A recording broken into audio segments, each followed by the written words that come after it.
ಆಪಾದಮೌಲಿಪರ್ಯಂతం ಗುರುನಾಮಾಕೃತಿಂ ಸ್ಮರೇತ್ ತೇನ ವಿಘ್ನಾಃ ಪ್ರಣಶ್ಯಂತಿ ಸಿದ್ಧಂತೆ ಚ ಮನೋರಥಾಃ. ಪೂಜ್ಯ ಗುರುದೇವರನ್ನು ಎಲ್ಲ ಹೃದಯ ಮಂದಿರದಲ್ಲಿ ಧ್ಯಾನಿಸಿ ಹಾಗೂ ತಮ್ಮೆಲ್ಲರಲ್ಲಿ ಪ್ರಣಾಮ.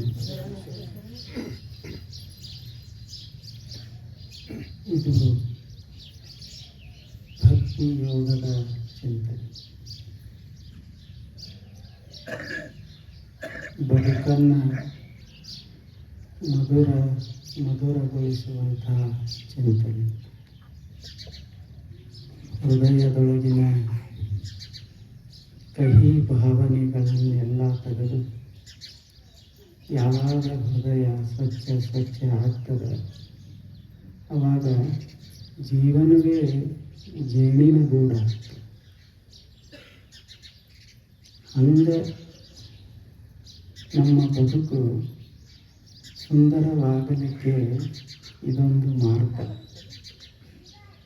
ಭಕ್ತಿ ಮಾರ್ಗ. ಇದನ್ನು ಸಾವಿರಾರು ವರ್ಷಗಳಿಂದ ಭಾರತ ದೇಶದೊಳಗೆ ಹೆಚ್ಚು ಜನ ಅನುಸರಿಸಿ ಯಾರ್ಯಾರು ಭಕ್ತಿಯ ರಸವನ್ನು ಕುಡಿದ್ರು ಅವರು ಅದ್ಭುತವಾದಂತಹ ಜೀವನವನ್ನು ಕಳೆದರು ಇದೇ ಜಗತ್ತಿನ. ನಿಮಗ ಈ ಜಗತ್ತ ಕಷ್ಟದ ನೆಲೆಯಾಗಿ ಕಂಡ್ರೆ ಅವರಿಗಿದು ಸತ್ಯಂ ಶಿವಂ ಸುಂದರಂ ಆಗಿ ಕಂಡಿತು. ಏನು ನೋಡ್ತಾರ ಅಲ್ಲಿ ದೇವರನ್ನು ಕಂಡ್ರು, ಏನು ಮುಟ್ತಾರ ಅಲ್ಲಿ ದೇವರನ್ನು ಕಂಡ್ರು, ಏನು ಹಿಡಿತಾರ ಅಲ್ಲಿ ದೇವರನ್ನು ಕಂಡ್ರು. ಎಂಥ ಆಶ್ಚರ್ಯ! ದೇವರು ಕಾಣುವುದಿಲ್ಲ ಕಾಣ್ತಾನ ಅಂತ ನಮ್ಮ ಜಗಳ. ಆದರೆ ಭಕ್ತರಿಗೆ ಎಲ್ಲಿ ನೋಡಿದಲ್ಲಿ ದೇವರು.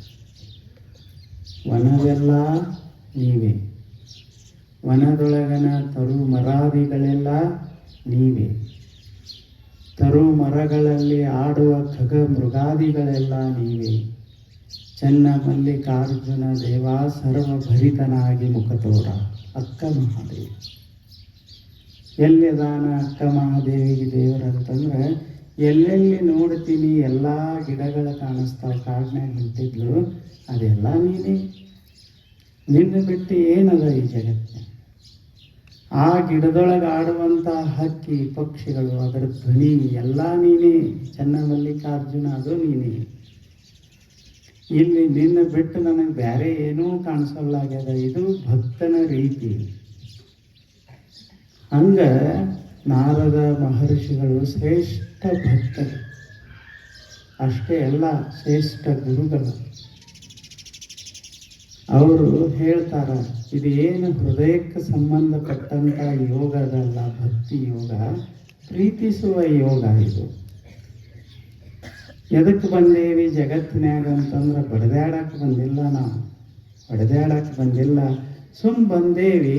ಇಲ್ಲಿ ಹೆಂಗಿರ್ಬೇಕಂದ್ರೆ ಪ್ರೀತಿಸಿ ಹೋಗೋದು ಅಷ್ಟೇ. ಅದು ನಮ್ಮ ಜೀವನಕ್ಕೆ ಒಂದು ಸೊಬಗು ತರ್ತದೆ. ಅದು ನಮ್ಮ ಜೀವನವನ್ನು ಶ್ರೀಮಂತಗೊಳಿಸ್ತದೆ. ನಮ್ಮ ಬ್ಯಾಂಕಿನೊಳಗಿದ್ದು ಬ್ಯಾಂಕ್ ಬ್ಯಾಲೆನ್ಸ್ ಶ್ರೀಮಂತಗೊಳಿಸ್ತದ ಅಂತ ಹೇಳಕ್ಕೆ ಬರೋದಿಲ್ಲ. ಮನ್ಯಾಗ ಬೇಕಾದಷ್ಟು ಸಂಪತ್ತದ, ಆದರೆ ಹೃದಯನ ಬಾಡಿ ಹೋಗಿತ್ತಂದ್ರೆ ಬತ್ತಿತ್ತಂದ್ರೆ ಏನು ಚಲೋ ಅನಿಸ್ತದೆ ಇಲ್ಲ? ಎಲ್ಲರೂ ಅದಾರ ಮನ್ಯಾಗ, ಒಬ್ಬರನ್ನ ಕಂಡ್ರೆ ಒಬ್ಬರಿಗೆ ಸಮಾಧಾನ ಇಲ್ಲ. ಅವರು ಮಾಡಿದ ಅಡಿಗೆ ಇವ್ರಿಗೆ ಹಿಡಿಸೋದಿಲ್ಲ, ಇವರು ಮಾಡಿದ ಕೆಲಸ ಅವ್ರಿಗೆ ಹಿಡಿಸೋದಿಲ್ಲ. ಅಲ್ಲೇ ಹಂಗೆ ಸ್ವರ್ಗ ನಿರ್ಮಾಣ ಆಗ್ತದೆ. ಯಾವಾಗ ಸ್ವರ್ಗ ನಿರ್ಮಾಣ ಆಗ್ತದಂದ್ರೆ ಒಂದಿಷ್ಟು ರೊಕ್ಕ ಕಡಿಮೆ ಇದ್ರೂ ನಡೀತದ, ಬೇಕಾಗ್ತದೆ. ಸ್ವಲ್ಪ ಏನೋ ಕಡಿಮೆ ಇದ್ರೂ ಸಹಿತ ಮನಿ ಒಳಗೆ ಪ್ರೀತಿ ಇತ್ತಂದ್ರೆ ಆ ಮನಿ ಭಕ್ತಿಯ ಮನಿಯಾಗಿ ಕಾಣಕ್ಕೆ ಶುರುವಾಗ್ತದೆ. ಸತಿ ಪತಿ ಒಂದಾಗಿ ಮಾಡುವ ಭಕ್ತಿ ಹಿತವಪ್ಪುದು ಶಿವನಿಗೆ. ಸತಿಪತಿ ಒಂದಾಗಿ ಮಾಡದವರ ಭಕ್ತಿ ಅಮೃತದೊಳಗೆ ವಿಷ ಬೆರೆಸಿದಂತೆ ಕಾಣ ರಾಮನಾಥ. ಎಂಥ ಮಾತು. ಮನಿ ಸ್ವರ್ಗ ಆಗೋದು ಎಷ್ಟು ವರದಕ್ಷಿಣೆ ಕೊಟ್ಟೇವೆ ಅನ್ನೋದ್ರ ಮೇಲಲ್ಲ, ಹಳೆಯ ಎಂಥ ದೊಡ್ಡ ಕೆಲಸ ಮಾಡ್ತಾನ ಅನ್ನೋದ್ರ ಮೇಲಲ್ಲ, ಇಬ್ಬರು ಚಂದಾಗೆ ಹೊಂದಾಣಿಕೆಯಿಂದ ಅದಾರ ಇಲ್ಲ ಅನ್ನೋದ್ರ ಮೇಲ. ಏನ ಮಾಡಲಿ, ಇಂದು ಭಕ್ತಿನ ಮಾಡಲಿ, ಇಂದು ಒಳ್ಳೆ ಯಾವುದರ ಕೆಲಸ ಮಾಡಲಿ, ದಾನನ ಕೊಡಲಿ, ಇಬ್ಬರು ಕೂಡಿ ಕೊಡಬೇಕು. ಇವ ಮಾಡಿದ್ದು ಅವ್ರಿಗೆ ಇಚ್ಛೆ ಇಲ್ಲ, ಅವ್ರು ಮಾಡಿದ್ದು ಇವನಿಗೆ ಇಚ್ಛೆ ಇಲ್ಲ ಅಂದರೆ ಏನಾಗ್ತದ, ಅಮೃತದಾಗ ವಿಷ ಬೆರೆಸಿದಂಗೆ. ಏನು ಮಾಡೋದು? ಭಾಳ ದೊಡ್ಡ ಆಫೀಸರ್ ಅದಾನ ಹಳೆಯ, ಆದ್ರೆ ಒಬ್ಬರ ಮುಖ ಒಬ್ಬರು ನೋಡೋದಿಲ್ಲ. ತಗೊಂಡೇನು ಮಾಡಿ ಏನಿಲ್ಲ, ಚೆನ್ನಾಗಿ ದುಡಿದ ಅವತ್ತಿಂದ ಅವತ್ತ ತರ್ತಾನ. ಆದ್ರೆ ಇಬ್ಬರು ಒಂದು ಥರ ಹಾಲ ಜೇನಾಗ್ಯದಾರ ಅಂತಂದ್ರೆ ಮನಿ ಸ್ವರ್ಗ ಆಗಕ್ಕೆ ಶುರುವಾಗ್ತದೆ. ಅತ್ತಿಯನ್ನು ನೋಡಿ ಸೊಸಿ ಇಲ್ಲ ತಾಯಿ ಹಂಗೆ ಕಾಣೋದು, ಸೊಸೆಯನ್ನು ನೋಡಿ ಅತ್ತಿ ಸ್ವಂತ ಮಗಳಂಗ ಕಾಣೋದು. ಎಷ್ಟು ಮಜಾ ಇರ್ತದ. ಅದಕ್ಕೆ ಒಬ್ಬರು ಕವಿಗಳು ಹೇಳ್ತಾರೆ, ಎಲ್ಲೋ ಹುಡುಕಿದೆ ಇಲ್ಲದ ದೇವರ ಕಂಡು ಮಣ್ಣಿನ ಗುಡಿಯೊಳಗೆ, ಇಲ್ಲೇ ಇರುವ ಪ್ರೀತಿ ಸ್ನೇಹಗಳ ಗುರುತಿಸದಾದೆನೋ ನಮ್ಮೊಳಗೆ. ಎಲ್ಲಿದೆ ನಂದನ, ಎಲ್ಲಿದೆ ಬಂಧನ, ಎಲ್ಲ ಇವೆ ನಮ್ಮೊಳಗೆ. ಎಷ್ಟು ಕಷ್ಟವೋ ಹೊಂದಿಕೆ ಎಂಬುದು 4 ದಿನದ ಈ ಬದುಕಿನ. ಎಷ್ಟು ವಿಶೇಷ ಹೇಳ್ತಾರೆ. ಎಲ್ಲೋ ಹುಡುಕಿದೆ ಇಲ್ಲದ ದೇವರ, ಎಲ್ಲಿ ಹುಡುಕಿದೀವ ಎಲ್ಲ ಕಡೆ ದೇವರು ಹುಡುಕ್ಯಾಡಕೋತ ಹೊಂಟ. ಅಂದ್ರೆ ಅಲ್ಲಿ ತೀರ್ಥಕ್ಷೇತ್ರಕ್ಕೆ ಹೋಗಬೇಕು, ಇಲ್ಲಿ ಹೋಗಬೇಕು, ಅಮಾವಾಸ್ಯೆ ಬರೋಣ, ಇಲ್ಲಿ ಹೋದ್ರೆ ಸಮಾಧಾನ ಆಗಿತ್ತು, ಅಲ್ಲಿ ಹೋದ್ರೆ ಸಮಾಧಾನ ಆಗಿತ್ತು. ಹೋಗಿ ದೇವರಿಗೆ ಬೇಡವ, ನಮ್ಮ ಮನೆ ಚಲೋ ಇರಲಿ, ಮಸ್ತ್ ಇರಲಿ ಅಂತ ದೇವರಿಗೆ ಬೇಡವ. ದೇವ್ರಂತಾನ ನಿನ್ನ ಹೃದಯನ ಸರಿ ಇಲ್ಲ ಅಂತಂದ್ರೆ ಎಲ್ಲಿ ಹೋದ್ರೆ ಏನು ಮಾಡೋದಲ್ಲ. ಒಳಗ ಕಹಿ ಭಾವನೆ ಅದಾವ. ಎಲ್ಲೋ ಹುಡುಕಿದೆ ಇಲ್ಲದ ದೇವರ ಕಲ್ಲು ಮಣ್ಣಿನ ಗುಡಿಗಳಿಗೆ. ಎಲ್ಲದಾನ ದೇವರ, ಇಲ್ಲೇ ಇರುವ ಪ್ರೀತಿ ಸ್ನೇಹಗಳ. ಒಮ್ಮೆ ಹೃದಯದಿಂದ ಕೆಟ್ಟ ಭಾವನೆ ತೆಗಿ, ಪ್ರೀತಿಸು, ನೀ ಇದ್ದಲ್ಲೇ ದೇವರಿರ್ತಾನೆ. ನಿಮ್ಮ ಮನೆಯವರ ನಿನಗೆ ದೇವರಾಗಿ ಕಾಣಿಸ್ತಾರ, ಅವ್ರಿಗೆ ನೀ ದೇವರಾಗಿ ಕಾಣಿಸ್ತಿ. ಯಾಕ? ಎಲ್ಲ ಕಡೆ ಸಂತೋಷವಾಗಿ ಅದ. ಆನಂದ ಬೇರೆ, ದೇವರು ಬೇರೆ ಅಂತಿಲ್ಲ. ಅದಕ್ಕೆ ನಾರದ ಮಹರ್ಷಿಗಳು ಹೇಳಿದ್ರು, ಭಕ್ತಿ ಅಂತಂದ್ರೆ ಏನರೇ ಮಾಡೋದಲ್ಲ, ಸಾತು ಅಸ್ಮಿನ್ ಪರಮ ಪ್ರೇಮ ಸ್ವರೂಪ. ಅದು ಪ್ರೀತಿಸೋದು. ಎಷ್ಟು ಚಲೋ ಮಾತವ್ರು. ದೇವರಂದ್ರೆ ಏನು, ಭಕ್ತಿ ಅಂದ್ರೆ ಏನಂದ್ರೆ ಪ್ರೀತಿಸೋದಪ್ಪ. ಜಗಳ ತೆಗೆಯೋದಲ್ಲ, ಸುಮ್ಮನೆ ಪ್ರೀತಿಸೋದು. ಅದಕ್ಕೆ ಏನಂತ ಕರೀತಾರ? ಭಕ್ತಿ ಅಂತ ಕರೀತಾರ. ಶಿಷ್ಯನ ಪ್ರಶ್ನೆ ಇತ್ತು, ನಾವು ಭಕ್ತರಾಗಬೇಕು, ನಾವು ಚಲೋ ಪೂಜೆ ಮಾಡ್ತೇವೆ, ದೇವರಿಗೆ ನಡ್ಕೋತೇವೆ, ವ್ರತ ಮಾಡ್ತೇವೆ, ಇಷ್ಟೆಲ್ಲ ಮಾಡ್ತೇವೆ. ನಮ್ಮ ಭಕ್ತಿಗೆ ಅಂತ ಶರಣರು ಸಂತರು ಮಾಡಿದ ಭಕ್ತಿಗೆ ಏನು ವ್ಯತ್ಯಾಸದ? ಒಬ್ಬ ತುಕಾರಾಮ ಸುಮ್ಮನೆ ವಿಠಲ ವಿಠಲ ವಿಠಲ ಅನ್ಕೋತ ಹೋದ್ರು 400-500 ವರ್ಷ ಆದರೂ ಅವರನ್ನು ನಾವು ಏನೋ ನೆನೆಸ್ತೇವೆ.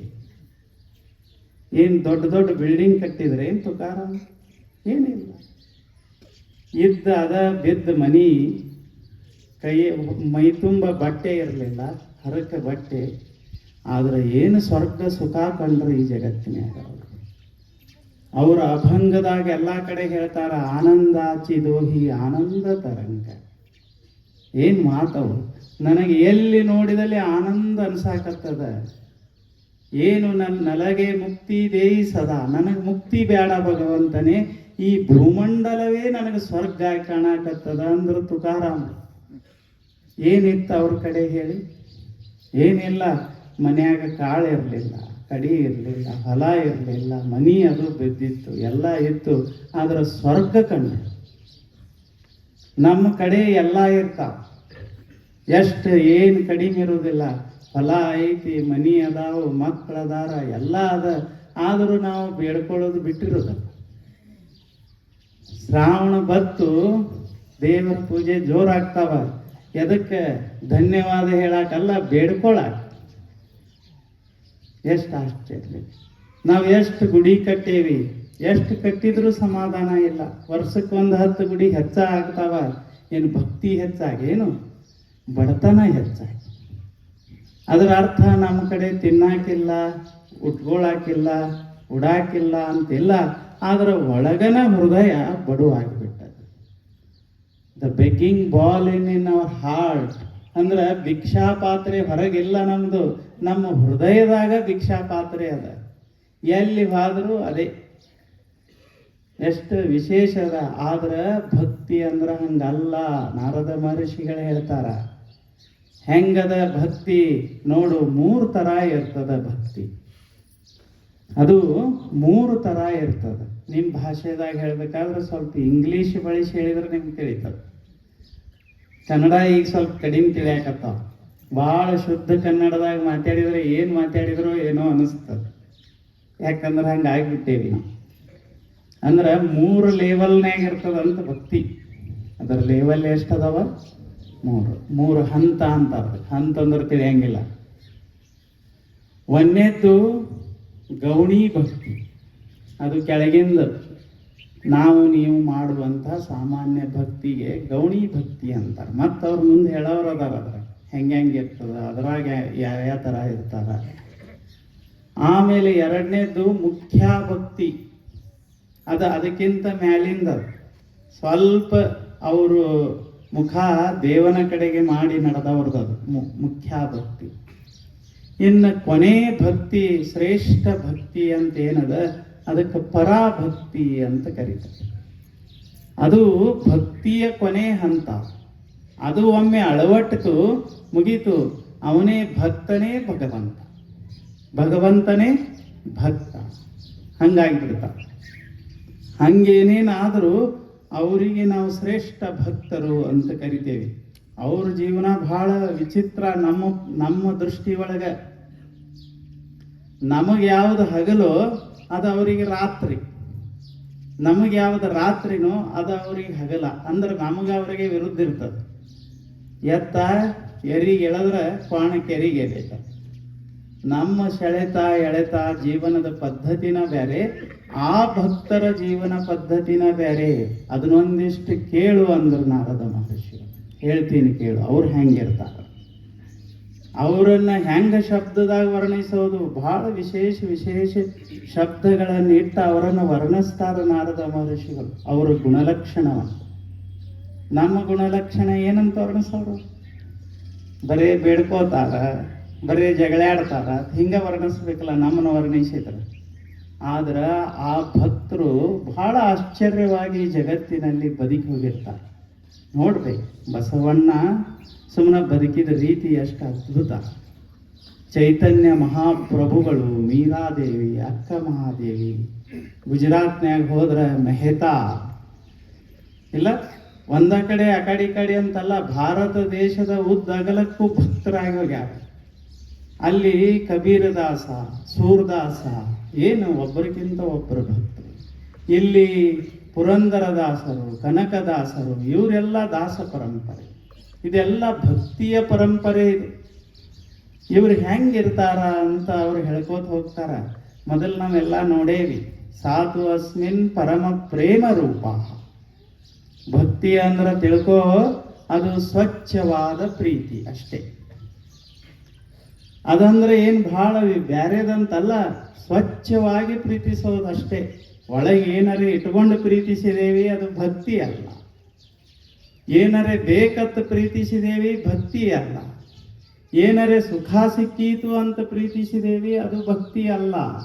ಅಂದ್ರೆ ಪರಾಭಕ್ತಿ ಅಲ್ಲ ಅದು. ಅದು ಹೆಂಗಂದ್ರೆ ಸುಮ್ಮನೆ ಅವನೇ ಪ್ರೇಮ ಸ್ವರೂಪ. ಆ ಭಕ್ತ ಪ್ರೇಮ ಸ್ವರೂಪ. ಅವನ ಸಮೀಪ ಯಾರು ಬಂದ್ರು ಯಾರನ್ನ ಅವ ದ್ವೇಷಿಸಂಗಿಲ್ಲ, ಏನಿಲ್ಲ. ಯಾಕೆ ಅವ ಪ್ರೇಮ ಸ್ವರೂಪ. ಹೂ ಅದ, ಯಾರ ಏನು ಮಾಡಿದ್ರು ಅದೇನು ಮಾಡ್ತದೆ. ಕಳ್ಳ ಬಂದು ತಗೊಂಡ್ರು ಅಷ್ಟೇ, ಒಳ್ಳೆಯವರು ಬಂದು ತಗೊಂಡ್ರು ಅಷ್ಟೇ, ಅದನ್ನು ಹರಿದು ಹಾಕಿದ್ರು ಅಷ್ಟೇ, ಅದನ್ನು ಒಯ್ದು ಭಗವಂತನ ಮುಡಿಗೇರಿಸಿದ್ರು ಅಷ್ಟೇ, ಅದು ಹೂವು ಸದಾ ನಗ್ತಿರ್ತದ. ಹಂಗ ಭಕ್ತ. ಭಕ್ತನ ನೆಲೆ ಕಲೆ ಅದು ಸಾತು ಅಸ್ಮಿನ್ ಪರಮ ಪ್ರೇಮ ರೂಪ. ಇಂಥ ಈ ಭಕ್ತಿ ಹೆಂಗದಂದ್ರೆ ಅಮೃತ ಸ್ವರೂಪ. ಅದು ಯಾರಿಗೆ ಅಳವಡ್ತದ, ಯಾರಿಗೆ ಆ ಭಕ್ತಿ ಬತ್ತಂದ್ರೆ ಅದು ಅಮೃತ ಇದ್ದಂಗೆ ಮುಗೀತು, ಸಾವೇ ಇಲ್ಲ ಅವರಿಗೆ. ಗುಹೇಶ್ವರ ನಿಮಗಾಗಿ ಸತ್ತವರನ್ನು ಒಬ್ಬರನ್ನು ಕಾಣಿ. ಏನು ಒಮ್ಮೆ ಚೆನ್ನ ಮಲ್ಲಿಕಾರ್ಜುನ ಅಂದಳು ಅಕ್ಕ ಅಮರಳ. ಏನು ಒಮ್ಮೆ ಕೃಷ್ಣ ಕೃಷ್ಣ ಅಂದ್ಲು ಮೀರಾಬಾಯಿ ಅಮರಳಾದ.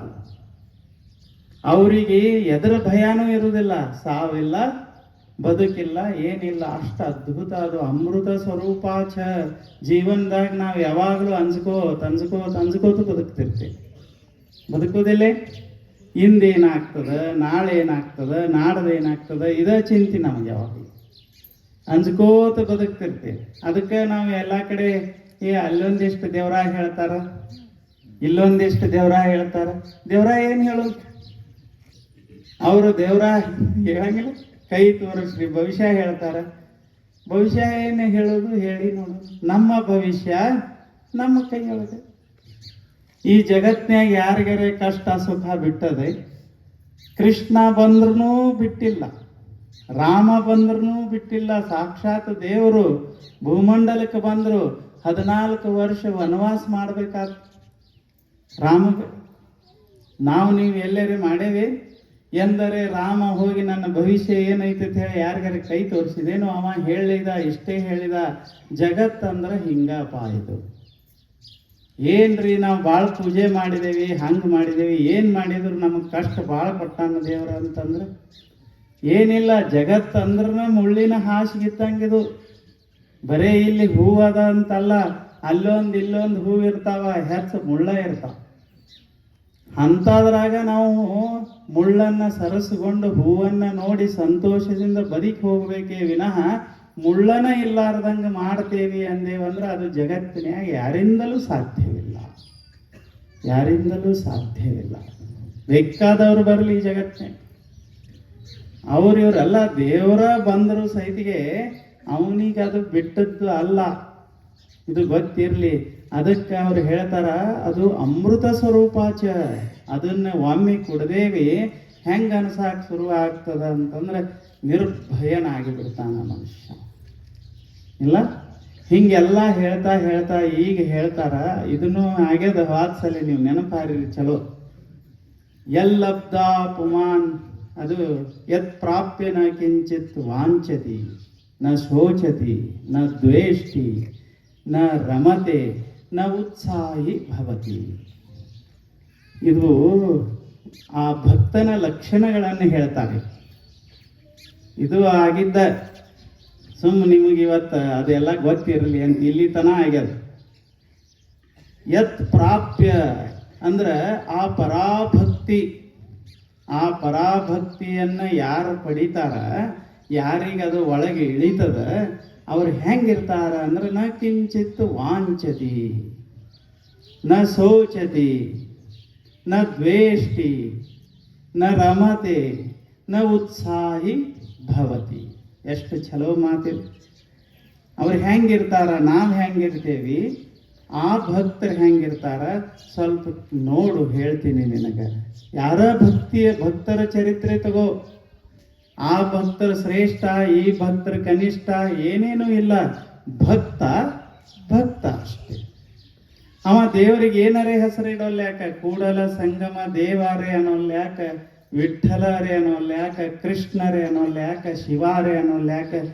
ಏನರೇ ಹೆಸರಿಟ್ಟು ಪ್ರೀತಿಸ್ಲಿ, ಅವನಿಗೆ ಜಗತ್ತೇ ಅದು. ಅಂದ್ರೆ ವಿಠ್ಠಲ ಬೇರೆ, ಶಿವ ಬೇರೆ ಹಿಂಗಲ್ಲ. ಕೂಡಲ ಸಂಗಮ ದೇವ ಬೇರೆ ಅಲ್ಲ. ಸಮುದ್ರ ಸಮುದ್ರ ಅಷ್ಟೇ.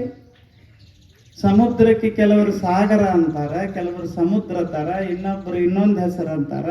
ಯಾರು ಏನೇ ಅನ್ಲಿ ಅದು ಸಮುದ್ರ ಅಷ್ಟೇ. ಹಂಗ ಯಾರು ಪರಾಭಕ್ತಿಯನ್ನ ಪಡೆದಿರ್ತಾರ, ಶ್ರೇಷ್ಠ ಭಕ್ತರಾಗಿರ್ತಾರ, ಅವ್ರದ್ದು ಒಂದೇ ಲಕ್ಷಣ ಹೇಳ್ತಾರ. ಅಂದ್ರೆ ಎಲ್ಲಾ ಭಕ್ತರದು ಅವರು ಬಹಳ ವಿಶೇಷ ಆಗಿ ಹೇಳ್ತಾರೆ. ನಮ್ಮದು ಭಾಳ ಆಶ್ಚರ್ಯ ಆಗ್ತದೆ. ಇವ್ರು ನಮ್ಮವರು, ಇವ್ರು ನಮ್ಮವ್ರಲ್ಲ ಅಂತ ಹಿಂಗೆ ಭಕ್ತರದಾಗ ಹೊಡಿತೀವಿ ನಾವು. ಯಾಕೆ ನಮ್ಮ ಬುದ್ಧಿನ ಅಷ್ಟ ಇರ್ತದೆ. ನಮ್ದು ಅದನ್ನು ದಾಟಿನ ಹೋಗಕ್ಕೆ ತಯಾರಿಲ್ಲ.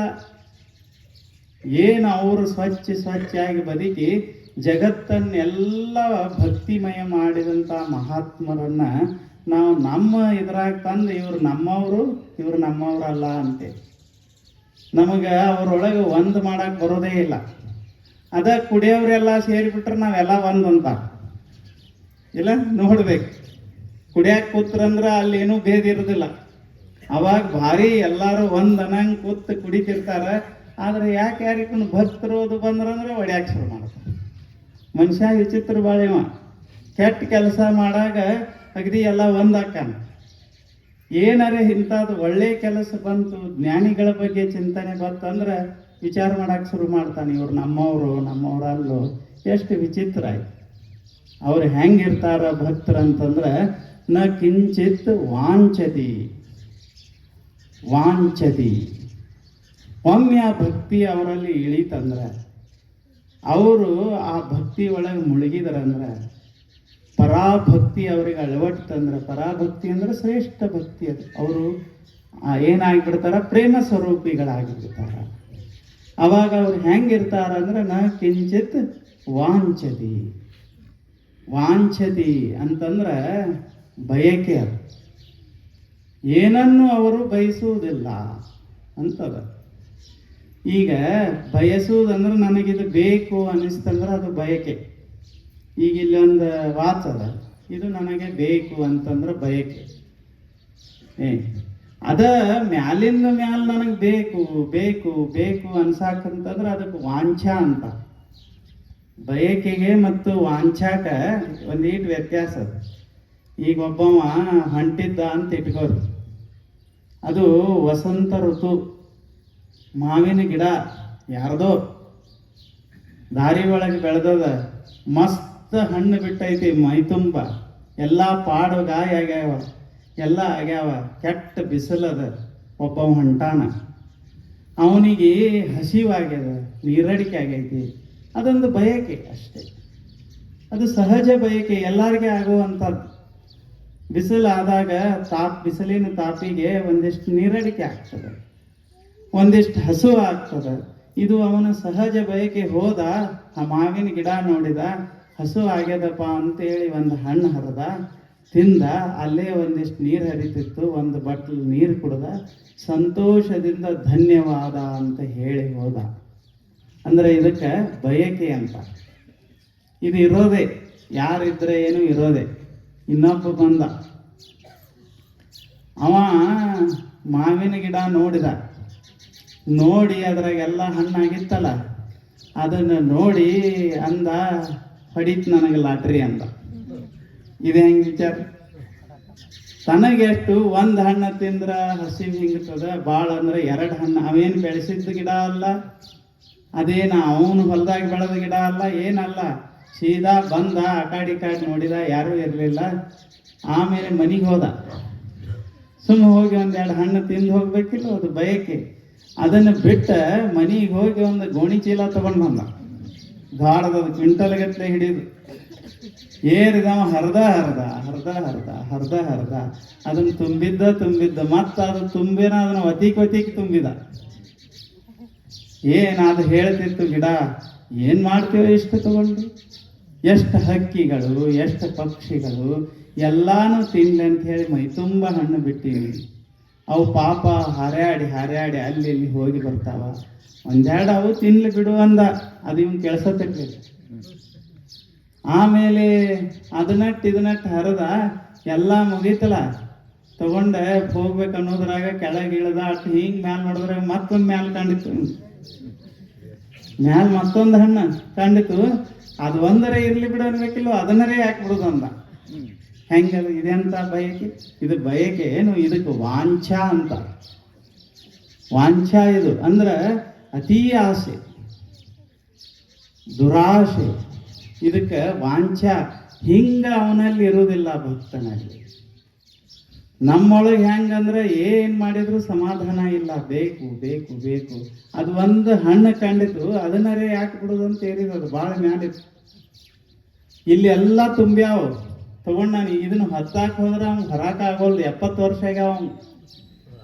2 ಮಾವಿನ ಹಣ್ಣು ಕೈಯಾಗಿ ಹಿಡ್ಕೊಂಡು ಏನೂ ಇಲ್ಲಾರ್ದ ಹೋಗುದ ವಾಚ್ಯ ಅದ, ಅಳಗ್ಯಾಡಕತ್ತಾನ. ಇನ್ನು ಇಂಥದ್ದೇನು ಹೊತ್ಕೊಂಡು ಹೆಂಗೆ ಹೋಗವ? ಅದರ ಭಾರದ ಬಗ್ಗೆ ಇದು ಇಲ್ಲ ಅವನಿಗೆ. ಒಟ್ಟು ಬೇಕು ಇದು ಭಾರ ಆಗ್ತದ, ನನಗೆ ಹೋಗಾಕ ಸರಿ ಆಗ್ತೈತೋ ಇಲ್ಲೋ ಏನೂ ವಿಚಾರ ಇಲ್ಲ. ಏನೈತೆ ಅವನ ತಲೆಯಾಗ ಒಟ್ಟ ನನಗೆ ಬೇಕು. ಇದು ಒಳಗೆ ಹೊಕ್ಕಿತಂದ್ರೆ ಇದಕ್ಕೇನಂತಾರ? ವಾಂಛ, ದುರಾಶೆ. ಇದರಿಂದ ಹೆಂಗೆ ಜೀವನ ಸುಂದರ ಆಗ್ತದೆ? ಏನಿದ್ರೆ ಸುಂದರ ಆಗ್ತದೆ ಮನೆಯೊಳಗೆ? ಬಂಗಾರ ಇದ್ರು ಅಷ್ಟ, ಬೆಳ್ಳಿದ್ರು ಅಷ್ಟ, ಏನಿದ್ರು ಬಡತನ. ಬೇಕೆಂಬವ ಬಡವ, ಸಾಕಂದವ ಸೌಕಾರ. ಎಷ್ಟು ಚಲೋ ಹೇಳ್ಯಾರ. ಯಾರು ಸೌಕಾರರು ನಿಜವಾಗ್ಲೂ ಜಗತ್ನ್ಯಾಗ? ಯಾರಿಗೆ ಸಾಕು ಅನ್ನಿಸ್ತದ ಅವರು ಸೌಕಾರ, ಯಾರಿಗೆ ಬೇಕನ್ನಿಸ್ತದ ಅವರು ಬಡವರು ಅಷ್ಟೇ. ಹಣ ಇದ್ದವರು ಇಲ್ಲದವರು ಬಡವರು ಶ್ರೀಮಂತರಲ್ಲ. ಒಳಗೆ ಭಾಳ ಬೇಕಂತ ಅನ್ನೋರು ಶ್ರೀಮಂತ. ನಮ್ಮದಲ್ಲದ ವಸ್ತು ಬೇಕನ್ನೋರು ಇನ್ನೊಂದು ಬಡವರು. ಅವರು ಭಾಳ ಬೇಕನ್ನೋರು ಬಡವರು. ಅದೇನು ಗಿಡ ಅವಂದೇನು? ಅವ ಹಣ್ಣು ಅವನು ಏನು ತಿನ್ನಬ್ಯಾಡತ್ ಹೇಳಿತ್ತೇನು? ತಿನ್ನಂತೂ ಒಂದು ತಿನ್ನಲಿ 2 ತಿನ್ನ ಅಷ್ಟೇ. ಆದ್ರೆ ಅದು ಇಲ್ಲ, ಯಾರಿಗೂ ಬಿಡದೆ ತಾನೇ ಹರಿದ ಕೆಳಗಿಳಿದಿದ್ದ. ಮ್ಯಾಲ ಒಂದ ಹಣ್ಣಿತ್ತು, ಅದನ್ನು ಹರಿಬೇಕಂತ ಏರಿದ. 70 ವರ್ಷ ಬೇರೆ ಅದು ಒಂದು ಸಲ ಏರಿ ಇಳಿದಿದ್ದ. ಮೈ ಎಲ್ಲ ದಣದಿತ್ತು, ಮೈನು ಹೇಳ್ತಿತ್ತು ಸಾಕು ಬಿಡಿದೀನಿ, ಏನು ಮಾಡ, ಇಷ್ಟು ತಿನ್ನೋದ್ರಾಗ ನೀನ ಹೋಗವದಿ, ಮತ್ತೆ ಇದನ್ನು ತಗೊಂಡು ಏನು ಮಾಡ್ತೀಯ? ನಮ್ಮ ಮೊಮ್ಮಕ್ಕಳಿಗೆ ಬೇಕನೋ, ನಿನ್ನ ಮೊಮ್ಮಕ್ಕಳಿಗೂ ಸಾಲ್ತೈತೋ, ತಗೊಂಡು ಏನು ಮಾಡ್ತೀಯ? ಅವ್ರ ಮಕ್ಕಳಿಗೆ ಬೇಕಲ್ಲ ಅಂತ ಹಿಂಗೆ ತಲೆ. ಯಾರು ಇರ್ತಾರ, ಯಾರು ಉಳಿತಾರ? ಇವ್ ಆದ್ಮೇಲೆ ಇವ್ ಎಲ್ಲಿ ಹೋಗ್ತಾನಂತ ಇವಂಗೆ ಗೊತ್ತಿಲ್ಲ, ಎಲ್ಲಿದು ಬರ್ತಾನಂತೂ ಗೊತ್ತಿಲ್ಲ. ಎಷ್ಟು ತಲೆಯಾಗ ಹಾಕೋತೀವಿ, ಎಷ್ಟು ಮಾಡ್ತೀವಿ. ಹಂಗೆ ಅದು ತುದಿ ಏರಿ ನೀನು ಹಿಡಿಬೇಕಂದ ಅದು ಟೊಂಗೆ ಅವು, ಮಾವಿನಕಾಯಿ ಟೊಂಗೆ ಅವು, ಅವೇನು ಹುಂಚಿಕಾಯಿ ಟೊಂಗೆ ಹಿಂಗೆ ಹಿಡಿದ್ರಾಗ ಲಡರ್ಕತ್ ಮುರಿತವ. ಮುರಿದದ್ದ ತಡ ಕೈಯಾಗ ಟೊಂಗೆ ಹಿಡ್ಕೊಂಡು ನೆಲಕ್ಕ ಬಂದಿದ್ದ. ಆ ಮಾವಿನಕಾಯಿ ಏನು ತುಂಬಿದ್ದಲ್ಲ ಚೀಲಾಗ, ಅದರ ಬಲ್ಲೇಕ ಅವನ ಹೆಣ ಬಿದ್ದಿತ್ತ. ಪ್ರಾಣ ಪಕ್ಷಿ ಹಾರಿ ಹೋಗಿತ್ತು. ಇಂಥದ ಇಟ್ಕೊಂಡ ಅಮೃತ ಸ್ವರೂಪ ಹೆಂಗಾಗಕ್ಕೆ ಸಾಧ್ಯದ? ಜೀವನ ಅಮೃತ ಆತೇನು? ಇರ್ಲಿಲ್ಲೇನು? ತಿನ್ನಾಕೆಲ್ಲ ಇತ್ತು, ಉಣ್ಣಾಕಿತ್ತು, ಎಲ್ಲ ಇತ್ತು. ತಾನೂ ಹಾಳಾದ, ಇನ್ನು ಮತ್ತೊಬ್ರಿಗೂ ತಿನ್ಲಾರ್ದಂಗೆ ಮಾಡಿತ್ತು. ಹಂಗಾಗ್ಯದ ನಮ್ದು. ಮಾವಿನಕಾಯಿ ಹರಿಯವ್ರೇ ಎಲ್ಲಾರು ನಾವು. ಸಿಕ್ಕಿಲ್ಲ ಗಿಡ ಎಲ್ಲ ಅಂತ ಬಿಟ್ಟೇವಿ, ಯಾರೇ ನೋಡ್ತಾರಂತ ಬಿಟ್ಟೇವಿ. ಇರುವುದಿಲ್ಲೇನು? ಎಲ್ಲರೇ ಹೊಕ್ಕೇವಿ ಅಂತಂದ್ರೆ ಹೆಂಗೆ ಮನಿ ತುಂಬೋದು ಇದ ವಿಚಾರ ಮಾಡ್ತೇವೆ. ಕುರ್ಚಿ ಮೇಲೆ ಕುಂಡ್ರಾಕ ಏನು ಊರು ಸುಧಾರಿಸ್ಬೇಕಂತ ಕುಂಡಿರ್ತೇವೆ ನಾವು. ಎಲ್ಲರೂ ಕುರ್ಚಿ ಬೇಕಂತಾರ. ಆದ್ರೆ ಒಬ್ಬರೇ ಕುರ್ಚಿ ಇರುವುದೇ ಅದಕ್ಕೆ, ಅದು ಜಗತ್ತಿನೊಳಗೆ ಸೇವೆ ಮಾಡಾಕ. ಎಲ್ಲಿ ಅದಪ್ಪ ಸೇವೆ? ಕುಂಡ್ರದ ತಡ ಚಾಲೋನ. ಇದ್ರಾಗ ಪೈಪ್ಲೈನ್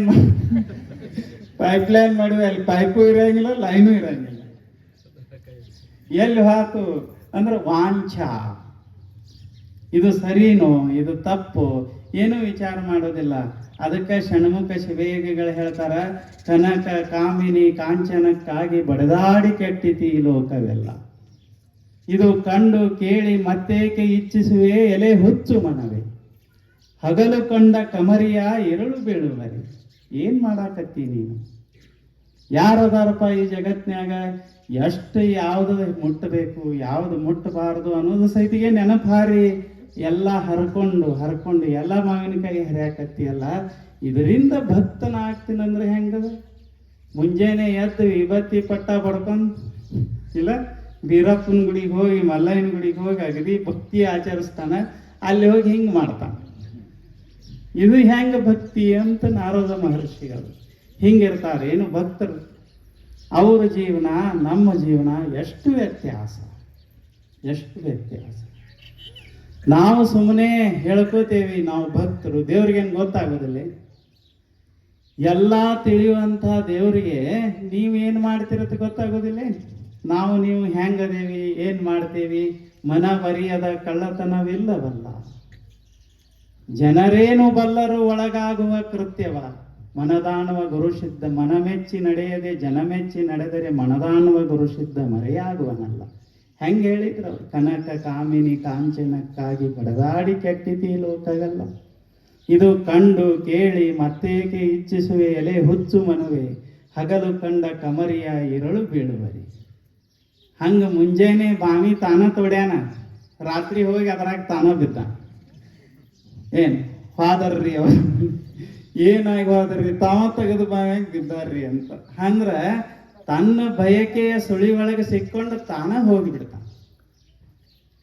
ಎಲ್ಲಿ ಮನ್ಯಾಗ ಸಮಾಧಾನ ಇಲ್ಲ, ಮನಸ್ಸಿನ್ಯಾಗ ಸಮಾಧಾನ ಇಲ್ಲ, ಊರಾಗ ಸಮಾಧಾನ ಇಲ್ಲ, ಪುತ್ರ ಸಮಾಧಾನ ಇಲ್ಲ, ನೇತ್ರ ಸಮಾಧಾನ ಇಲ್ಲ, ತಗೊಂಡು ಏನ್ ಮಾಡೋದು ಇಂಥ ಬದುಕನ್ನ ಅಂತ ಅವ್ರು. ಸಮಾಧಾನ ಬೇಕಲ್ಲ. ಮಳಿ ಆದ್ರೂ ಸಮಾಧಾನ ಇಲ್ಲ, ಮಳಿ ಆಗ್ಲಿಕ್ಕೂ ಸಮಾಧಾನ ಆಗ್ಲಿಲ್ಲ ಅಂದ್ರೆ ಮಳಿನ ಆಗೋಲ್ದು ಅಂತಾನ. 2 ದಿನ ಹೆಚ್ಚಿಗೆ ಆದ್ರೆ ಏನ್ ಬಿಡವಲ್ದಿದ ಮಳಿ ಅಂತ. ಏನು ಎಲ್ಲ ಇವನಿಗೆ ಹೇಳೇ ಆಗ್ಬೇಕೇನು? ಮಳಿ ಆಗೋದು ಇವ್ನಿಗೆ ಸಾಕಾಗೈತಿ ಇನ್ನು ಬಂದ್ ಮಾಡೋನು ಅಂತ ಬಂದ್ ಮಾಡೋದು, ಒಟ್ಟ ಇವ್ನಿಗೆ ಬೇಕಾಗೈತಿ ಅಂತ ಹೇಳಿ ಆಗೋದು ಅಂತ ಹಿಂಗಿರ್ತದೆ ಏನು ಜಗತ್ತು ನಾವು ಅನ್ಕೊಂಡಂಗೆ ಇರೋದಿಲ್ಲ. ಜಗತ್ತು ಹೆಂಗಿರ್ತೈತಿ ಹಂಗೆ ನಾವು ಇರ್ಬೇಕಾಗ್ತದೆ ಈ ಜಗತ್ನ್ಯಾಗ. ಹಂಗ ಮನಿ ಒಳಗೆ ಎಲ್ಲ ನಾವು ಅಂದಂಗ ಆಗಲಿ ಅಂತ ಬದುಕಬಾರ್ದು. ಒಮ್ಮೊಮ್ಮೆ ಅವ್ರಿಗೆ ಹೊಂದ್ಕೊಂಡು ನಾವು ಹೋಗ್ಬೇಕು, ನಮಗೆ ಹೊಂದ್ಕೊಂಡು ಅವ್ರು ಇರಬೇಕು. ಅವಾಗ ಸತಿಪತಿ ಒಂದಾಗಿ ಮಾಡುವ ಭಕ್ತಿ ಹಿತವಪ್ಪುದು ಶಿವಾಂಗಿ. ಅವಾಗ ಅದು ಮನಿ ಸ್ವರ್ಗ ಆಗ್ತದೆ. ಇವ ಬರೇ ನಾ ಹೇಳಿದಂಗ ಕೇಳಿ ಅಂದ್ರೆ ಪಾಪ ಅವ್ರು ಎಷ್ಟು ದಿವಸ ಕೇಳೋರು. ಮತ್ತು ನಂದ ನಡೀಲಿ ಮನ್ಯಾಗ ಅಂತಂದ್ರೆ ಹೆಂಗಾಗ್ತದೆ? ಒಂದು 4 ಮಂದಿ ಕೂಡಿದೇವಿ ಅಂತಂದ್ರೆ ಒಮ್ಮೆ ಅವ್ರದ್ದು ನಡೀತದ, ಒಮ್ಮೆ ನಮ್ಮದು ನಡೀತದ. ಹಿಂಗೆ ಮಾಡಿದೇವಿ, ಮನಿ ಭಕ್ತಿಯ ಮನಿ ಆಗ್ತದ ಅಂತ ಜೇಡರ ದಾಸಿ ಮಾಡಿರೋದು. ಭಕ್ತಿ ಎಲ್ಲರ ಕಾಡ್ನ್ಯಾಗ ಹೋಗಿ ಮಾಡುವಂಥದ್ದು ಅಲ್ಲಿದು. ತಪಸ್ಸು ನೀವು ಕಾಡ್ನ್ಯಾಗ ಹೋಗಿ ಮಾಡ್ಬೋದು, ದೊಡ್ಡ ದೊಡ್ಡ ಯೋಗವನ್ನ ಕಾಡ್ನ್ಯಾಗ ಹೋಗಿ ಮಾಡ್ಬೋದು. ಭಕ್ತಿ ಅಂದ್ರೆ ಮನಿನ ದೇವರ ಮನೆ ಮಾಡಿಬಿಡೋದು ಅಷ್ಟೇ. ಏನು ದೇಹವೇ ದೇಗುಲವಾಗಿ ಬಿಡಬೇಕು. ನಾವು ಎಲ್ಲದೇವಿ ಅಲ್ಲೇ ಸ್ವರ್ಗ ಇಳಿದು ಬಿಡಬೇಕು. ಅದಕ್ಕೆ ಏನಂತ ಕರೀತಾರ? ಭಕ್ತಿ. ಅದಕ್ಕೆ ಈ ಯೋಗ ಎಲ್ಲರಿಗೂ ಮೆಚ್ಚಿನದು. ಇದ್ರಾಗ ಬಿಡುವುದು ಹಿಡಿದು ಅಂತ ಏನಿಲ್ಲ. ನ ಕಿಂಚಿತ್ ವಾಂಛತಿ. ಆ ಭಕ್ತ ನಮಗಿದ್ದಂಗ ವಾಂಛ ಅವನಿಗೆ ಇರಂಗಿಲ್ಲ. ವಾಂಛ ಅಂದ್ರ ಬಿಡ್ಲಾರ್ದ ಆಸೆ, ಎಟ್ಟು ಕೊಟ್ಟರು ಸಮಾಧಾನ ಆಗಂಗಿಲ್ಲ. ಅವ್ರು ಹೇಳ್ತಾರ, ಹಗಲು ಕಂಡ ಕಮರಿಯ ಇರುಳು ಬೀಳುವರೆ, ನಿನಗೊಂದು ಉಪಾಯವ ಹೇಳುವೆ ಕೇಳು. ಅವರೇ ಹೇಳ್ತಾರೆ ಷಣ್ಮುಖ ಶಿವಯೋಗಿಗಳು, ನಿನಗೊಂದು ಉಪಾಯವ ಹೇಳುವೆ ಕೇಳು. ಜಗದ ಆಗು ಹೋಗುಗಳ ಮರೆತು ಜಗದೀಶ ಈಶ್ವರನ ನೆರೆ ನಂಬಿದೆ ಯಾದಡೆ, ಅಖಂಡೇಶ್ವರನಲ್ಲಿ ನಿನಗೆ ಪರಮ ಪದವಿ ಸಯ್ಯಬಹುದು. ಎಷ್ಟು ಅದ್ಭುತ ಹೇಳ್ತಾರೆ. ಸ್ವಲ್ಪ ಗೊತ್ತಿರಲಿ, ಈ ಮನಿ ಒಳಗೆ ನಾನು ಬಾಡಿಗೆ ಅವ ಅಂತ ಗೊತ್ತಿರಲಿ ಅಂದ್ರು. ಯಾರು ಇಲ್ಲಿ ಖಾಯಂ ಇರಾಕ ಬಂದವ್ರಲ್ಲ. ಎಷ್ಟು ಬಾಳೆ ಮಾಡ್ತೀಯಪ್ಪ ನೀನು, ಎದಕ್ಕಾಗಿ ಮಾಡ್ತಿ? ನೀ ಮಾಡಿದ ಪಾಪ ಕರ್ಮದ ಹೊರಿ ನೀನ ಹೊತ್ಕೊಂಡು ಹೋಗಬೇಕಾಗ್ತದ.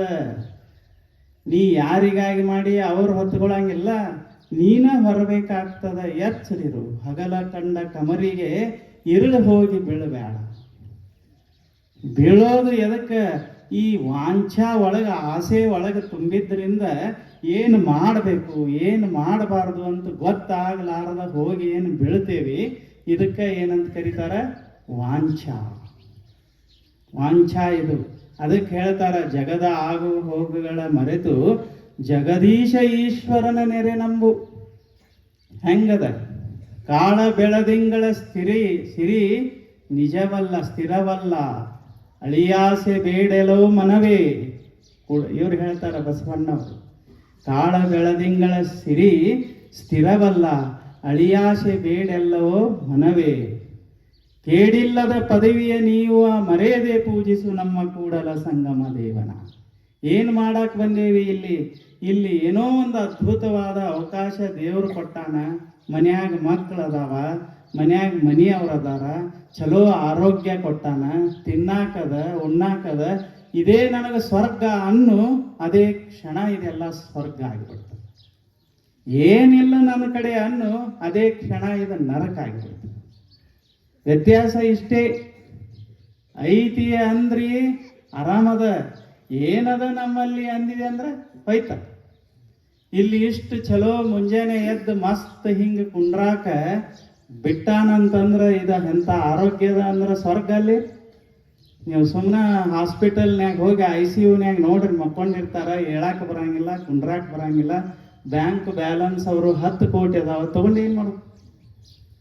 ಅವರು ಬ್ಯಾಂಕ್ ಬೇಕಾದಷ್ಟು ಆಸ್ತಿ ಐತಿ, ಬ್ಯಾಂಕ್ ಬ್ಯಾಲೆನ್ಸ್ ಅದ, ಆದ್ರೆ ಚಂದಾಗಿ ಹೇಳಾಕು ಬರಲ್ದು, ಕುಂಡ್ರಾಕು ಬರಲ್ದು. ವೆಂಟಿಲೇಷನ್ ಹಚ್ಚಾರ, ಆಕ್ಸಿಜನ್ ಇಲ್ಲ, ಅದನ್ನ ಹಚ್ಚಾರ. ಇವ ಅದರ ಮ್ಯಾಲ ಬದುಕ್ಯಾನ, ಅದಕ್ಕೇನು ಬದುಕಂತಾರೆ? ಹಂಗೆ ನಮಗೆ ಯಾರಿಗೂ ಇಲ್ಲಲ್ಲ. ಇದು ಸ್ವರ್ಗ ಅಲ್ಲೇನು? ನಾವು ಶ್ರೀಮಂತರ ಅಲ್ಲೇನು? ಅದನ್ನು ವಿಚಾರ ಮಾಡುವಂತಾರ. ಭಕ್ತ ಹೆಂಗಿರ್ತಾನ? ನ ಕಿಂಚಿತ್ ವಾಂಛತಿ.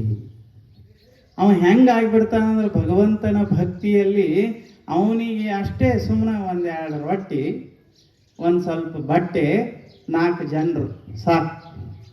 ಅವನಲ್ಲಿ ಬೇಕು ಅನ್ನೋದು ಇರುವುದೇ ಇಲ್ಲ, ಹಂಗಾಗಿಬಿಡ್ತಾನ. ಅದಕ್ಕೆ ಅವರು ಭಕ್ತರನ್ನ ಎಲ್ಲ ನೋಡ್ರಿ ನೀವು ಹೆಂಗಿರ್ತಾರೆ. ತುಕಾರಾಮರಿಗೆ ರಾಜನ ಕಳಿಸ್ಕೊಟ್ಟೆ ಎಲ್ಲ ರೊಕ್ಕ, ಎಷ್ಟು ಬೇಕು ಅಷ್ಟು ರೊಕ್ಕ ಕಳಿಸ್ಕೊಟ್ಟ, ತಗೋರಿ ಅಂತ ಅವ್ರನ್ನ ನೋಡಿ. ಯಾಕಂದ್ರೆ ಅವ್ರ ಹಂಗೆ ಹರಿದಿತ್ತು, ಆಮೇಲೆ ತಾಳ ಎಲ್ಲ ಒಡೆದದ್ದು, ತಂಬೂರಿ ಮುರಿದಿತ್ತು. ಅದರಾಗ ವಿಠಲ್ ವಿಠಲ್ ಅನ್ಕೋತ ಅಡ್ಡಾಡ್ತಿದ್ರ ದೇವು ಗ್ರಾಮದಾಗ. ಅವಾಗ ಒಬ್ಬ ರಾಜಾಗ ಅವ್ರನ್ನ ನೋಡಿ ಅನಿಸ್ತು, ಇಂಥ ಭಕ್ತರದಾರ, ಇವರಿಗೆ ಹಣ ಇಲ್ಲ ಅಂದ್ರೆ ಹೆಂಗ? ನಾ ರಾಜ ಆಗಿರಿ ಏನು ಮಾಡೋದು? ಅವನ ಮನಸ್ಸು ಎಷ್ಟು ದೊಡ್ಡದ. ಅವ ತಂದು ಕೊಟ್ಟ. ತುಕಾರಾಮರಂದ್ರು, ನಾ ಬಡೋದನ್ನ ನಿನ್ಗ್ಯಾರು ಹೇಳ್ಯಾರಂದವ್ರು. ಎಷ್ಟು ಆಶ್ಚರ್ಯ! ನಮಗೆ ಹಿಂಗೆ ಯಾರು ಕೊಟ್ಟಿದ್ರು? ಗತಿ ಹೆಂಗೆ? ಕೊಡೋರ ಗತಿ ಹೆಂಗೆ? ಅವ್ರ ಹತ್ತಾರ ಯಾಕ್ರೆ ಕೊಟ್ಟೆವಪ್ಪ ಹಿಂಗೆ ಒಂದು ಸಲ ಮತ್ತೆ ಬೇಡುದೆ ನಮ್ಗೆ ಅವ್ರಿಗೆ. ಅದಕ್ಕೆ ಇಂಥ ಬಯಕೆಗಳು ಅವನಲ್ಲಿ ಇರೋದಿಲ್ಲ. ಅವನಲ್ಲಿ ಎಂಥ ಬಯಕೆ ಇರ್ತಾವಂದ್ರೆ ಸದಾಶೆಗಳಿರ್ತಾವ. ಎಲ್ಲರಿಗೂ ಸಮಾಧಾನ ಆಗಲಿ, ಎಲ್ಲರಿಗೂ ಒಳ್ಳೇದಾಗಲಿ, ಇಂಥ ಬಯಕೆ ಇರ್ತಾವ ಅವನೊಳಗೆ. ಇದಕ್ಕೆ ವಾಂಛ ಅನ್ನೋದಿಲ್ಲ. ದುರಾಸೆ ಸದಾಶೆ ಅಂತ 2 ಇರ್ತಾವ.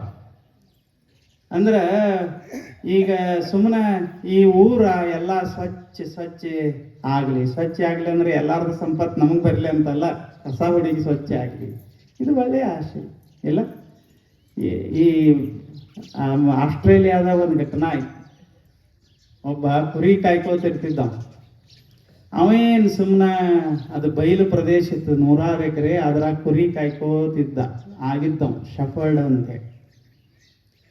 ಅಲ್ಲಿ ಅವ ಏನು ಮಾಡಿದ ಅಂತಂದ್ರೆ ಸುಮ್ಮನೆ ಏನು ಮಾಡ್ತಿದ್ದ ಅಂದ್ರೆ, ಆ ಚೀಲ ಇರ್ತಿತ್ತ ಒಂದು ಬುತ್ತಿ ಇಟ್ಕೊಳ್ದು, ಅದರಾಗ ಕೆಲವು ಬೀಜಗಳನ್ನು ಇಟ್ಕೊಂಡು ಹೋಗವ. ಅಲ್ಲಿ ತೆಗ್ಯಾವ, ಬೀಜ ಒಗ್ಯಾವ, ಹಿಂಗೆ ಒಗ್ಯಾವ. ಅದಕ್ಕೆ ನೀರು ಹಾಕೋತಿರ. ಅವನಿಗೇನು ಅದು ಸುಮ್ಮನೆ ಬಯಕೆ, ಇಲ್ಲಿ ಒಳ್ಳೊಳ್ಳೆ ಗಿಡ ಬೆಳೀಲಿ ಅಂತ ಬಯಕೆ. ಹಿಂಗೆ ನೀರು ಹಾಕೋತ ಹೋದ. 10, 20, 30 ವರ್ಷನ್ಯಾಗ ದೊಡ್ಡ ಅರಣ್ಯನ ನಿರ್ಮಾಣ ಆಗೋಗಿತ್ತು. ಅವನಿಗೆ ಅರಣ್ಯದ ಮನುಷ್ಯ ಅಂತ ಹೇಳಿ ಅವರೇ ಸರ್ಕಾರದವರು ಪ್ರಶಸ್ತಿ ಕೊಟ್ಟರು. ಒಬ್ಬ ಮನುಷ್ಯ ಅರಣ್ಯ ನಿರ್ಮಾಣ ಮಾಡಿದ್ದ. ಏನಾದರೂ ಆಸ್ಟ್ರೇಲಿಯಾದಾಗ ಅವ್ನು ನೆನೆಸ್ತಾರ. ಅದು ಬಯಕೆ ಹೆಂಗ? ಇದ್ದದ್ದೆಲ್ಲ ನನಗೆ ಬರಲಿ ಅಂತ ಹರ್ಕೊಂಡು ತಿನ್ನೋದು ಹೆಂಗೆ? ಈ ಬಯಕೆ 2 ಭಾಳ ವ್ಯತ್ಯಾಸ ಅದಾವ.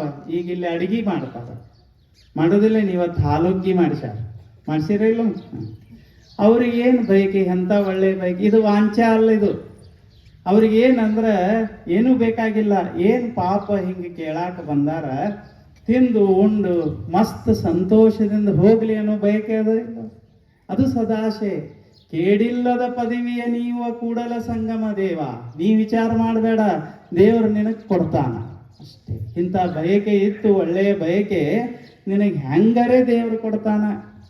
ಅದು ಬರೇ ರೊಕ್ಕದ ರೂಪನ್ಯಾಗಂತಲ್ಲ, ಅದು ಬರೇ ಪ್ರಶಸ್ತಿ ರೂಪನ್ಯಾಗಂತಲ್ಲ, ಆನಂದದ ರೂಪನ್ಯಾಗರೇ ನಿನಗೆ ಕೊಡ್ತಾನ. ಇಲ್ಲೇನು ಎಂಥ ಬಯಕೆ ನೋಡ್ರಿ. 2 ದಿನ ಅವ್ರು ಮಾಡಿದ ಪ್ರಸಾದ ಇವತ್ತು ಅವ್ರು ಮಾಡಿಸ್ಯಾರ. ಏನು ಅವ್ರಿಗೆ ಎದಕ್ಕೆ ಬೇಕಾಗ್ಯದ? ಇದೆಲ್ಲ ಎದಕ್ಕೆ ಖರ್ಚು ಮಾಡೋದು ಬಿಡ ಅಂದಿದ್ರಂದ್ರೆ ಸುಮ್ಮನೆ ಮಾಡಿಸ್ತಾರ. ಮಾಡಿಸಿ ಅವ್ರು ಹೋಗಿ ಮೊದಲತ್ತಿದ್ದಾರೆ. ಅವ್ರಿಗೆ ಯಾವಾಗ ಸಂತೋಷ ಆಗ್ತದೆ? ನೀವೆಲ್ಲ ಸಮಾಧಾನದಿಂದ ತಿಂದು ಏನು ಚಲೋ ಆಗಿತ್ತು ಪ್ರಸಾದ ಎಷ್ಟು ಅಂದು ಬಿಡ್ರಿ, ಅವ್ರಿಗೆ ಸಂತೋಷ ಆಗಿಬಿಡ್ತದೆ. ಇದಕ್ಕೆ ಸದಾಶೆ ಅಂತ. ಇಂಥ ಬಯಕೆಗಳು ಇರಬೇಕು. ಆದರೆ ವಾಂಛಾ ಇರಬಾರ್ದು. ಇನ್ನಷ್ಟು ಇನ್ನಷ್ಟು ಇನ್ನಷ್ಟು ಎಷ್ಟು ಮಾಡಿದ್ರು ಸಮಾಧಾನ ಆಗಲಿಲ್ಲ ಅಂದ್ರೆ ಅದು ಅಲ್ಲ, ಭಕ್ತನ ಒಂದೇ ಲಕ್ಷಣ ಇದೆ. ಚಲೋ ಇಲ್ಲ? ಹಿಂಗೆ ಇದ್ರ ಅವ ಭಕ್ತ. ಆ ಭಕ್ತ ನ ಕಿಂಚಿ ಎತ್ ಪ್ರಾಪ್ಯ ನ ಕಿಂಚಿತ್ ವಾಂಛತಿ. ನೆನಪುಳಿತದಲ್ಲ, ವಾಂಛತಿ. ನೀವು ಹೋಗಿ ನೋಡೋದು, ಬೇಕು ಬೇಕು ಭಾಳ ಅನಿಸಿದ್ರೆ ನೀವೆಲ್ಲ ಬಂಗಾರದ ಚೈನ್ ಬೇಕು, ಅದು ಬೇಕು, ಇದು ಬೇಕು ಅಂದ್ರೆ ಏನು ಮಾಡೋದು ತಗೊಂಡು, ಅಂದ್ರೆ ಹಣ ಇರಲಿಲ್ಲ ಅಂದ್ರೆ ಹಿಂಗೆ ಅನ್ನೋದು, ಏನು ಮಾಡೋದು ತಗೊಂಡು ಮಸ್ತ್ ಅದೇವಲ್ಲ ಅಂತ ನಾವು. ನೀವು ಅದು ಇದು ಬೇಕು, ಇಲ್ಲ ಹೊಗೆ ಬಿಡೋದು ಬೇಕು, ಬಾಟ್ಲಿ ಬೇಕು, ಇದ್ರ ತೆಗೆದು ಹಾಕು. ಅದು ವಾಂಛ, ಅದು ಕೆಡಿಸುವಂತ. ಒಳ್ಳೊಳ್ಳೆ ಬಯಕೆಗಳನ್ನು, ಒಳ್ಳೊಳ್ಳೆ ವಿಚಾರಗಳನ್ನು ಇಟ್ಕೊಂಡು ಬದುಕಿದ್ದೀವಿ ಅಂದ್ರೆ ಅದು ಎಂಥ ಜೀವನ ಆಗ್ತದೆ? ಭಕ್ತಿ ಜೀವನ ಆಗ್ತದೆ. ಹಂಗೆ ಮಾಡೋದು ಭಕ್ತಿ. ಈ ಯೋಗ ಹೆಂಗೆ ಮಾಡ್ತದ ಅಂದ್ರೆ ಹಿಂಗೆ ಮಾಡ್ತದ. ಇಂಥ ಭಕ್ತಿಯನ್ನು ನಿಮಗೆ ಹೇಳ್ತೀನಿ ಕೇಳ್ರಿ ಅಂದ್ರೆ ಅವ್ರು ಎಷ್ಟು ಚಲೋ ಅದ. ಇದಕ್ಕೇನು ದೊಡ್ಡ ಶಾಸ್ತ್ರ ಅದೇನು? ಅದಕ್ಕೆ ಎತ್ತ ಪ್ರಾಪ್ಯನ ಕಿಂಚಿತ್ ಏನದ? ವಾಂಛತಿ. ಮುಂದೆ ನ ಶೋಚತಿ ನ ದ್ವೇಷ್ಟಿ ನ ರಮತೆ ನ ಉತ್ಸಾಹಿ ಭವತಿ. ಇವತ್ತು ಸಮಯ ಆತು, ಇನ್ನು ನಾಳೆ ಹೇಳ್ತೀನಿ, ನಾಳೆ ಬರ್ರಿ ಅಂತಂದು. ಬರ್ತೀರಿ ಇಲ್ಲೋ? ಬರ್ರಿ ನಾಳೆ. ನಮಸ್ಕಾರ.